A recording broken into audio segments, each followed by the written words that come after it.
মধুপুরে শহীদ জিয়া স্মৃতি সংসদের শুভ উদ্বোধন। টাঙ্গাইলের মধুপুরে শহীদ জিয়া স্মৃতি সংসদের শুভ উদ্বোধন অনুষ্ঠান অনুষ্ঠিত হয়েছে। শনিবার রাত 10টায় পৌর শহরের টেকিপাড়া এলাকায় শহীদ জিয়া স্মৃতি সংসদের আহ্বায়ক মীর ইশতিয়াক আহমেদ এসহাকের সভাপতিত্বে উদ্বোধনী অনুষ্ঠানে প্রধান অতিথি হিসেবে ছিলেন মধুপুর পৌর বিএনপি সাধারণ সম্পাদক খন্দকার মোতালিব হোসেন।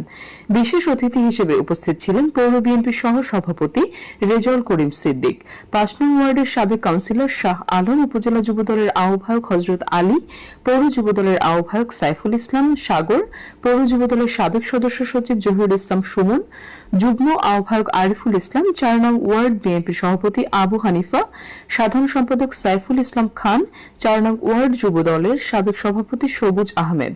এ সময় বিএনপি যুবদল, ছাত্রদল সহ বিভিন্ন সহযোগী অঙ্গ সংগঠনের নেতৃবৃন্দ উপস্থিত ছিলেন।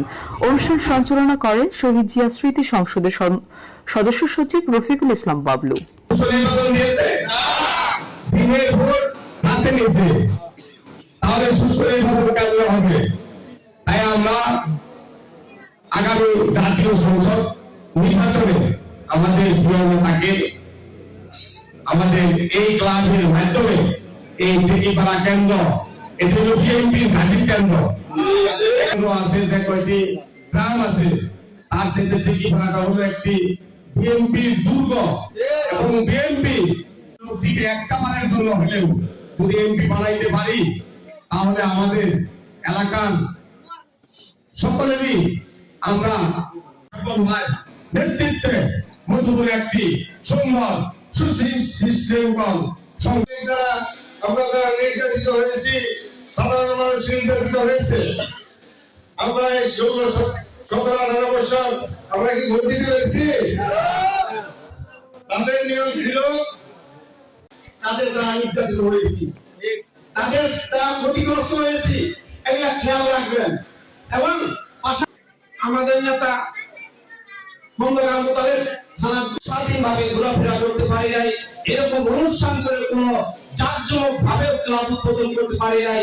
আমাদের শুকর আল্লাহর অশেষ রহমতে আজকে আমরা স্বাধীনভাবে স্বৈরাচারী হাসিনা বিরোধী আন্দোলন সংগ্রাম করে আমাদের প্রিয় নেতা নেতৃত্বে আমরা 18টি বছর আন্দোলন সংগ্রাম করে দিয়ে 4 জুন থেকে আমাদের এই আন্দোলন সফল করতে গিয়ে আমাদের মাঝে অনেক নেতৃবৃন্দ, বিশেষ করে ছাত্র হয়েছে, তাদেরকে আমি বলতে চাই, আমার যুবক ভাইদেরকে সফলভাবে কাজ করতে হবে, দাঁড়ালে যেতে হবে, ঘোরালে যেতে হবে, ভোট চাইতে হবে। আগামী দিনে সংসদ নির্বাচনে চাই আমাদের এই প্রিয় নেতা সকল প্রতীকে জয়যুক্ত করতে পারি। আগামী দিনের ভবিষ্যৎ তারেক রহমানকে আমরা এই দেশে ফিরে আনতে পারি, আমাদের প্রধানমন্ত্রীকে প্রধানমন্ত্রী করতে পারি। সকল ভাই আমাদের মাঝে রয়েছেন মধুপুর এবং ধনবাড়ির